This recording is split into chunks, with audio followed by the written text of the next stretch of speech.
people act.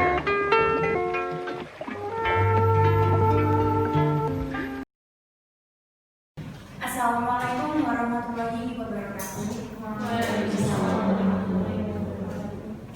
Kami di sini dari kelompok 3 Teknik Informatika S1 Universitas Muhammadiyah Magelang. Di sini kami ingin meminta waktu sebentar kepada Bu Meta untuk memenuhi tugas asesmen tengah semester dari mata kuliah Al-Islam Muhammadiyah 3 yang diampu oleh Ibu Eko Konesi Pratiwi SPI MSI. Ya. Baik, langsung saja ya Bu ya. Di sini kan kita sudah tahu apa itu Nahdlatul Aisyah, tahunya hanya organisasi yang ada di bawah naungan Muhammadiyah. Tapi kita belum tahu betul gitu loh secara detailnya bahwa MA itu seperti apa gitu. Boleh Ibu jelaskan secara singkat supaya kita juga bisa dapat pengetahuan dan penonton juga bisa tahu ya. Silakan monggo ya. Terima kasih. Jadi Bismillahirrahmanirrahim. Assalamualaikum warahmatullahi wabarakatuh. Saya Mepin Meta Feni di pimpinan daerah Nahdlatul Aisyah Kota Magelang sebagai sekretaris. Nah, di sini saya menyampaikan sejarah singkat Nahdlatul Aisyah Kota Magelang. Jadi bukan secara nasional ya. Kalau secara nasional sudah tua karena MA didirikan tahun 1931, tanggal 16 Mei tahun 1931. Nah, kalau Nahdlatul Aisyah Kota Magelang itu karena saya juga bukan pelaku sejarah, tapi pernah membaca buku sejarahnya, itu didirikan sekitar tahun 70-an, 1970-an. Awal mulanya Nahdlatul Aisyah Kota Magelang itu dimulai dari kelompok kecil kajian. Jadi di kompleks ini kan ada bangunan paling lama yaitu SMK Muhammadiyah. Nah, di sana dulu kan sejak dulu pernah digunakan sebagai kampus UMM dan juga digunakan sebagai SMK Muhammadiyah. Nah, pada saat itu ada kelompok pengajian yang namanya Alisa. Kelompok pengajian itu khusus perempuan. Jadi ada guru karyawan, ada siswa di situ, pengajian rutin. Nah, dari situlah terbentuk NA Kota Magelang. Jadi kan NA ini kan nasional ya. Nah, di Kota Magelang itu baru ada sekitar tahun 1970. Nah, pendirinya sebagian besar sudah meninggal, tapi juga ada yang masih hidup. Nah, dan sekarang juga sudah di Aisyah.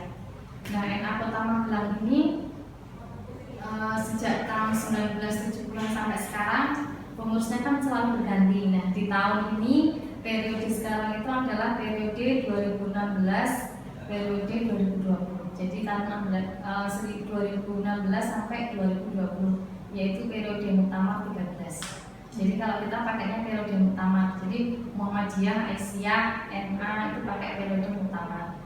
Jadi karena Muktamar ini kan seharusnya tahun ini diselenggarakan Muktamar, tapi karena ada pandemi akhirnya Muktamarnya kan mundur 2 tahun. Jadi seluruh organisasi Otonom Muhammadiyah juga diperpanjang kepengurusannya sampai tahun 2022. Nah, kembali ke profil NA. NA itu visinya sama ya, jadi sama dengan Muhammadiyah.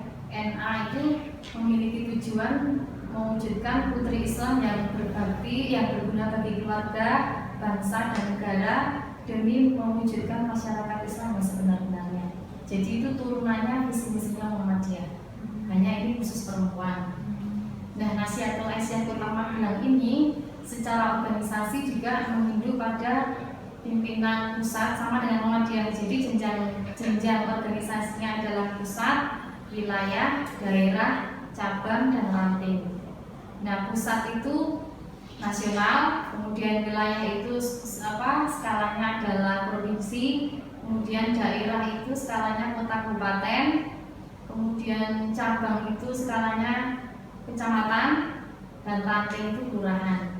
Nah, Kota Magelang ini kan ada 3 kecamatan, kita baru memiliki 2 cabang. Jadi baru ada di Magelang Selatan dan ada di Magelang Utara. Dan karena itu, karena kalau Kota Magelang ini kan kecil ya, jadi kita pengurusnya juga tidak sebanyak PDNA Kabupaten Magelang.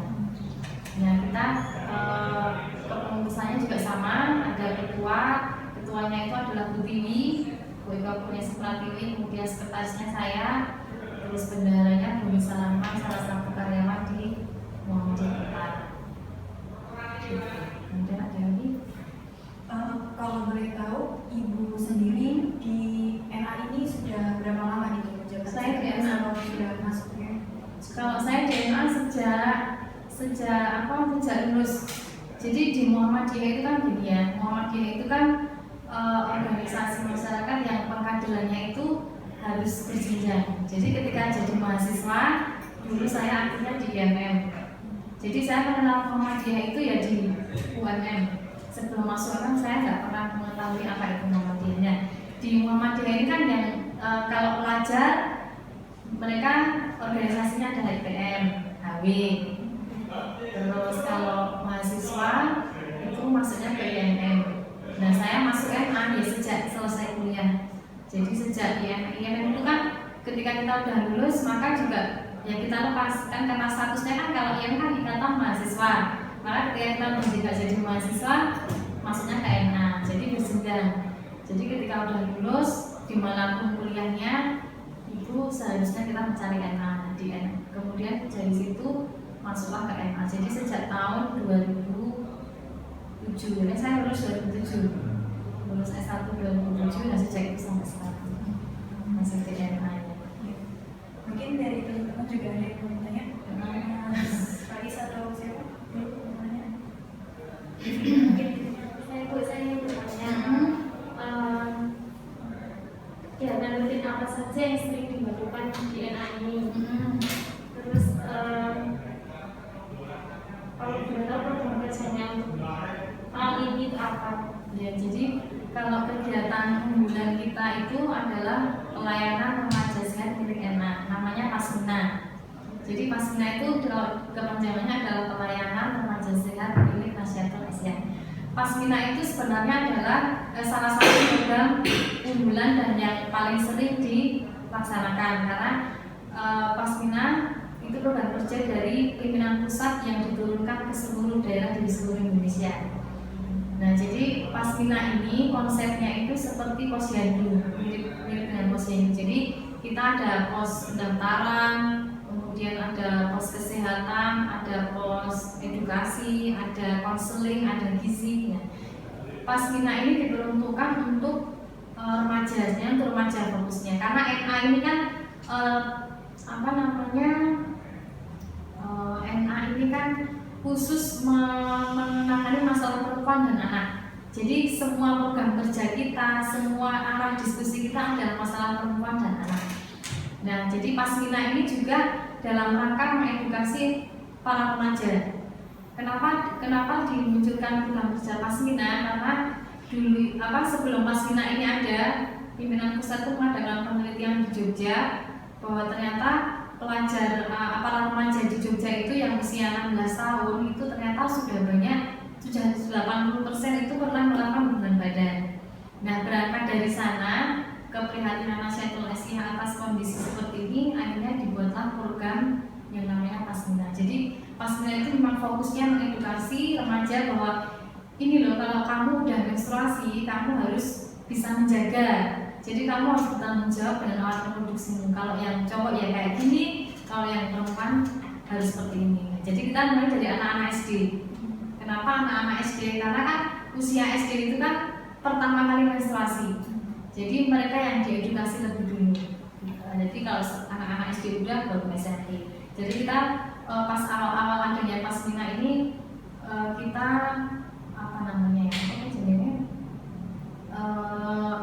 keliling ke sekolah SD. Jadi kita hanya mendatangkan kelas 4, 5, dan 6. Jadi kan kalau sekarang kan istilahnya sudah SD sudah menstruasi ya, beda dengan era saya dulu. Jadi sekarang anak SD aja udah menstruasi dan mereka udah ngerti belum caranya kalau ganti pembalut itu harus 2 jam sekali. Kalau keluar kalau udah menstruasi ketemu anak cowok harus gimana? Nah, itu mereka diberi pemahaman. Jadi dari nilai-nilai kesehatan, dari nilai-nilai agama itu diberi pemahaman. Jadi tujuan utama Pasmina adalah mengedukasi remaja. Jadi supaya Pasmina ini ada supaya menekan angka-angka pelecehan seksual, angka-angka pergaulan bebas. Jadi biar remaja itu tahu pentingnya menjaga alat reproduksi.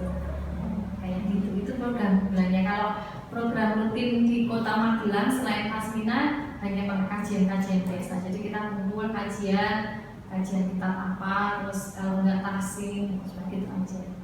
Itu kajiannya dilakukan setiap minggu atau sebulan sekali atau Ya kalau di masa normal sebelum pandemi itu kita setiap minggu, setiap hari Sabtu, kadang hari Senin. Tapi kalau sejak masa pandemi ini kita udah mulai jarang melakukan, terus akhirnya ini diaktifkan kembali tapi di 1 bulan sekali. Gitu. Berarti Bu untuk penyuluhan berarti ya maksudnya untuk edukasinya itu maksudnya ke Iya, penyuluhan betul. Jadi kita pernah kerjasama dengan kalau dulu namanya BKKBN, kalau sekarang namanya apa saya nggak tahu. Jadi BKKBN itu kita kerjasama dengan organisasi perempuan, dengan instansi-instansi pemerintah yang berhubungan dengan masalah perempuan dan anak. Kita kerjasama dengan mereka. Jadi semua isunya itu tentang perempuan dan anak. Kita juga pernah mengadakan kursus pranikah. Jadi pentingnya, jadi kita memandang penting bahwa orang yang mau nikah itu harus diedukasi dulu. Bahwa nanti sebelum kamu menikah itu banyak hal yang harus kamu ketahui. Karena ketika masuk ke pernikahan itu akan banyak sekali masa-masa yang itu kita nggak bisa mengulangi ketika kita sudah menikah.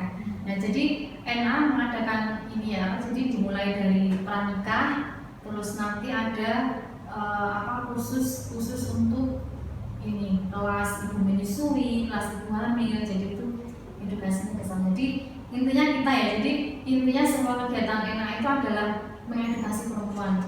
Jadi ketika sebelum nikah bagaimana, ketika masih remaja gimana, ketika mau menikah gimana, ketika sudah menikah harus seperti apa, nah itu semua jadi wilayah kerjanya.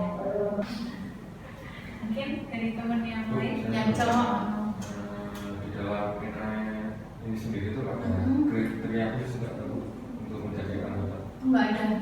Jadi kita kan siapapun meskipun dia nggak sekolah di Muhammadiyah tetap boleh masuk NA, nggak masalah. Sepenting usianya kalau minimal 17 tahun lah. Kalau kayak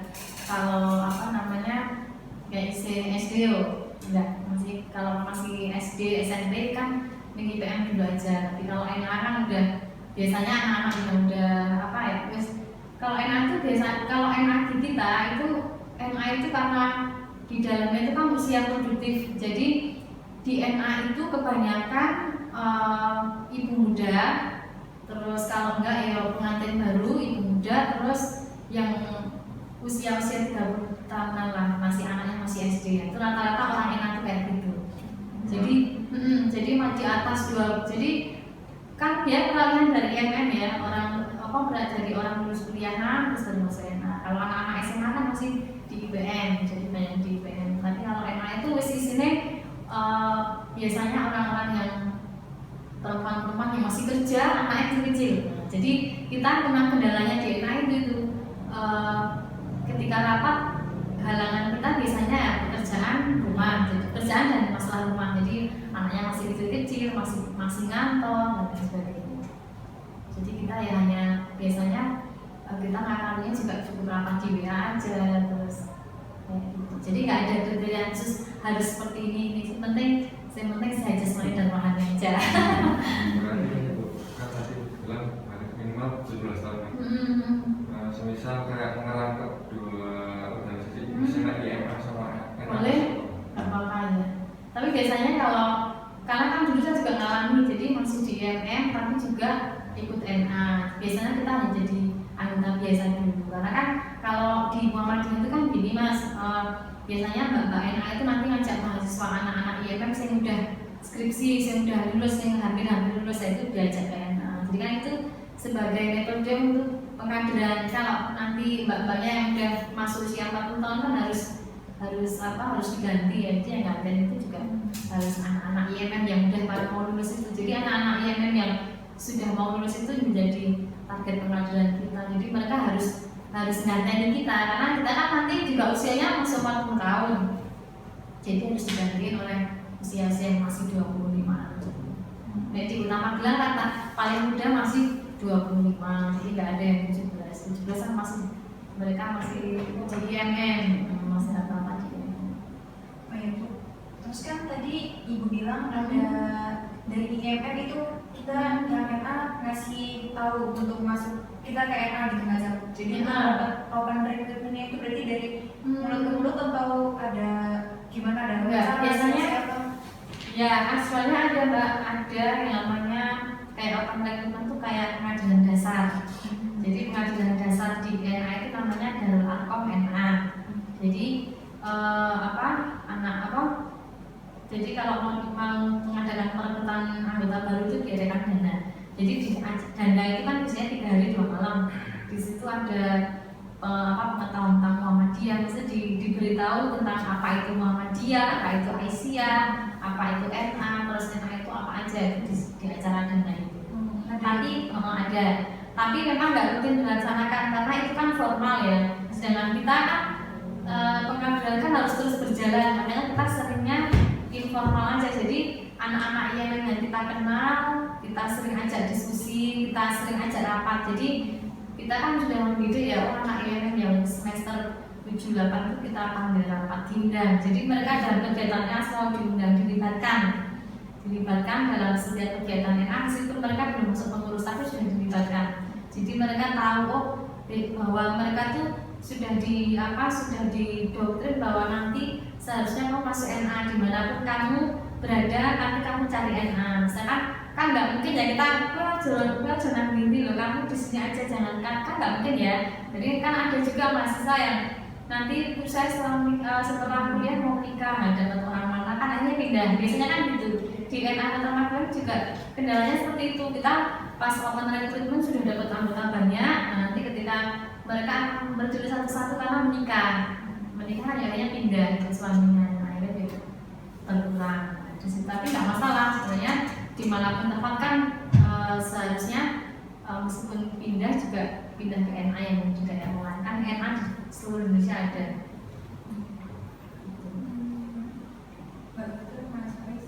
Mau tanya ini struktur lebih detail, maksudnya kan tadi kan hanya menyebutkan struktur ketua sama ibu sekretaris. Iya, kalau struktur organisasi NA itu ada ketua, terus ada ketua 1, 2, 3, 4, 5, baru sekretaris bendara.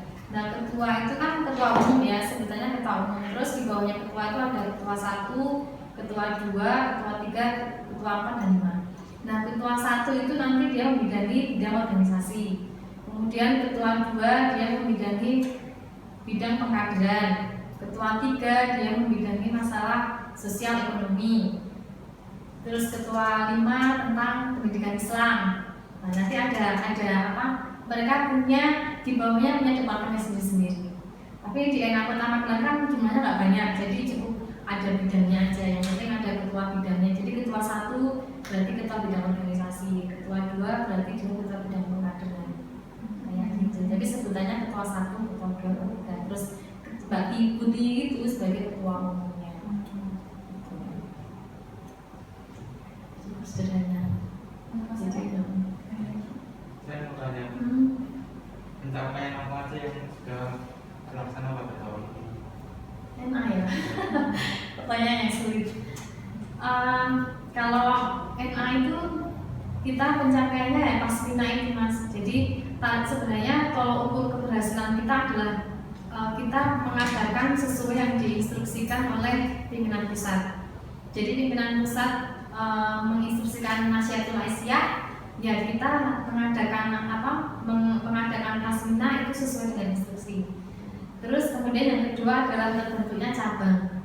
Jadi kan kita dari dulu, dari periode sebelum 2016 kan kita harapannya pengen punya cabang. Jadi memang lucu sih, PDNA Kota Magelang itu PDNA satu-satunya PDNA yang tidak punya pimpinan cabang.